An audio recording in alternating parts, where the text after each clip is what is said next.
सबैजनालाई नमस्कार। म दामोदर गिरीको तर्फबाट र तपाईँलाई आज धेरै महत्त्वपूर्ण जडीबुटीको बारेमा चर्चा गर्दैछु, जसलाई रोजमेरी भनिन्छ। तपाईँले सुन्नु भएकै होला अथवा सुन्नु भएको छैन भने तपाईँले अहिले थाहा पाउनुहुनेछ। एकदमै महत्त्वपूर्ण जडीबुटी मानिन्छ यसलाई, रोजमेरी। यसको साइन्टिफिक नेम भन्नुपर्दा फेरि सिल्भिया रोजेमेरस भन्छ यसलाई। भने 2017देखि नै यसलाई सिल्भिया रोजेमेरस भनिएको हो। पहिला चाहिँ रोजेमेरस अफिसिनालिस भनिन्थ्यो। यो चाहिँ तपाईँले यहाँ देख्न सक्नुहुनेछ रोजमेरी। यो चाहिँ लगभग 1 देखि 2 मिटर हाइटसम्म हुन्छ भने यो चाहिँ श्रब प्रजातिमा पर्दछ। आदरणीय दर्शक महानुभावहरू, तपाईँले यहाँ रोजमेरी देख्न सक्नुहुनेछ र मैले आज तपाईँहरूलाई चाहिँ स्वास्थ्यसम्म यसको महत्त्वपूर्ण पक्षहरू के छन् त, रोजमेरीको प्रयोग गर्दाखेरि हामीलाई के स्वास्थ्य सम्बन्धी महत्त्वपूर्ण चिजहरू हुन्छन्, जसले हामीले स्वास्थ्यसम्म महत्त्वपूर्ण विषयमा बारेमा मात्रै चर्चा गर्दैछौँ। र आज हामीले यसको चाहिँ मार्केटिङको बारेमा, प्राइसको बारेमा भन्दा पनि यसमा स्वास्थ्यसँग जोडिएका विषयहरूमा चर्चा गर्नेछौँ। आदरणीय दर्शक महानुभावहरू, तपाईँले यहाँ देख्न सक्नुहुनेछ रोजमेरीको बारेमा एउटा इन्ट्रोडक्सन छ। र यो चाहिँ रोजमेरी चाहिँ संसारभरि नै फैलिएको जडीबुटी हो। यो चाहिँ मुख्य गरी युरोपबाट सुरु भएको यो जडीबुटी हो र उनीहरूले चाहिँ व्यवसायिक रूपमा चाहिँ खेती गरिरहनु भएको छ युरोपमा।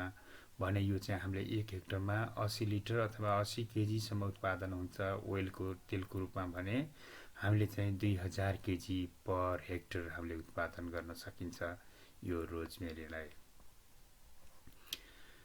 त्यही भएको हुनाले चाहिँ यो रोजमेरी भन्ने बित्तिकै धेरै महत्त्वपूर्ण छन् र म स्वास्थ्य सम्बन्धी विषयमा चाहिँ चर्चा गर्दैछु।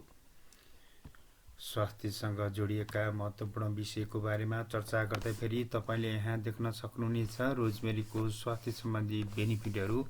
1 नम्बरमा स्वास्थ्य सम्बन्धी मैले यो कुरा गरिरहँदाखेरि के स्पष्ट गराउन चाहन्छु भने रोजमेरी अलरेडी नै भेरिफाइड भएको जडीबुटी हो र चाहिँ यो प्लान्ट रिसोर्सले, प्लान्ट साइन्सले अलरेडी नै यो चाहिँ जडीबुटी वर्गमा पर्दछ र यो चाहिँ हेल्थसँग जोडिएका विभिन्न स्वास्थ्य सम्बन्धी चिजहरू छन् र यसको नो साइड इफेक्ट भनेको साइड इफेक्ट नभएको जडीबुटी हुनाले चाहिँ हामीले निर्धक्कसँग चाहिँ हामीले यसको प्रयोग गर्न सक्छौँ।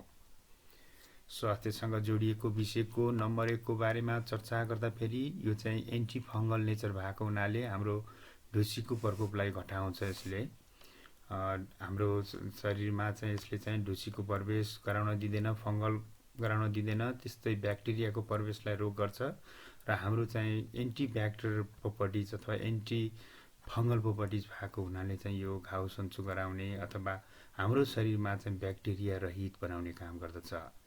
त्यस्तै हामीले रोजमेरीको चिया बनाउन सकिन्छ। हाम्रो रोजमेरीको यसलाई चाहिँ पानीमा उमालेर यसलाई चियापत्तीको सट्टामा हामीले रोजमेरीको 1 ग्राम जस्तो रोजमेरी प्रयोग गरेर हामीले चाहिँ बिहान बेलुका दिउँसो हामीले टीको रूपमा प्रयोग गर्न सक्छौँ र एकदम यो बास्नादार भएको हुनाले पनि टीको क्वालिटी, चियाको क्वालिटी एन्ड टेस्टमा पनि यसले धेरै मद्दत गर्छ र यसले यो प्रयोग गर्दाखेरि चाहिँ डाइजेस्टिभ सिस्टम चाहिँ एकदम क्लियर गर्ने, ग्यास्ट्रिकको औषधि हुने गर्छ।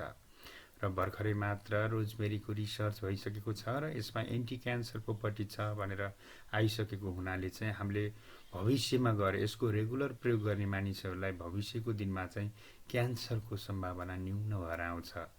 त्यस्तै एन्टिअक्सिडेन्ट नेचर भनेर लेखिएको छ। यो अलरेडी एप्रुभ जर्नलबाट निकालिएको हो। यसमा एन्टिअक्सिडेन्ट भन्ने बित्तिकै रोगसँग लड्न सक्ने क्षमता बढाउने र यसले चाहिँ हामीलाई चाहिँ हतपति रोग नलाउने काम गर्छ। त्यसैले उमेर बढ्दै गएपछि झन् रोजमेरी चिया अथवा कुनै रोटीहरूमा अथवा नानहरूमा रोजमेरी नान प्रयोग गर्न सक्नुहुनेछ तपाईँहरूले। त्यस्तै रिलिफ गाउट भन्छ, कसैलाई गाउट भनेपछि बाथरोगको समस्या भएका मान्छेहरूले यसको रेगुलर प्रयोग गर्दाखेरि चाहिँ अब हड्डी दुख्ने अथवा बाथरोगहरू न्यूनाकरण भएर जान्छ। अर्को एन्टी स्ट्रेस भन्छ, यो चाहिँ मेमोरी टोनिक पनि हो। त्यसै कारणले गर्दा यसले स्ट्रेस पनि घटाउने काम गर्छ र रिलिफ दिन्छ। शरीरमा पेन भएको अथवा ढाड दुखेको मानिसहरूले यो पनि प्रयोग गर्न सक्छन् र दीर्घकालीन हिसाबमा चाहिँ यसको धेरै फाइदाहरू छन्।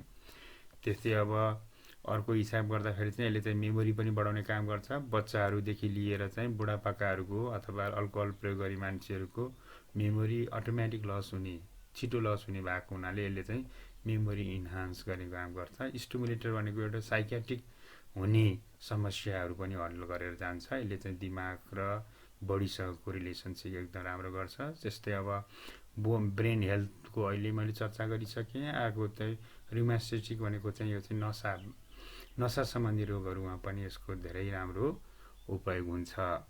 त्यस्तै ब्लड सर्कुलेसनमा र सुन्निएको केसहरूमा त्यसलाई बचाउनको लागि, त्यस्तै यसमा चाहिँ हाई कन्सन्ट्रेसन भएको हुनाले गर्दा चाहिँ यसमा चाहिँ सुगरको सम्भावना पनि न्यून छ र अलिकति ब्लड प्रेसर भएको बिरामीहरूले पनि प्रयोग गर्न सक्छन् भनेर लेखिएको छ।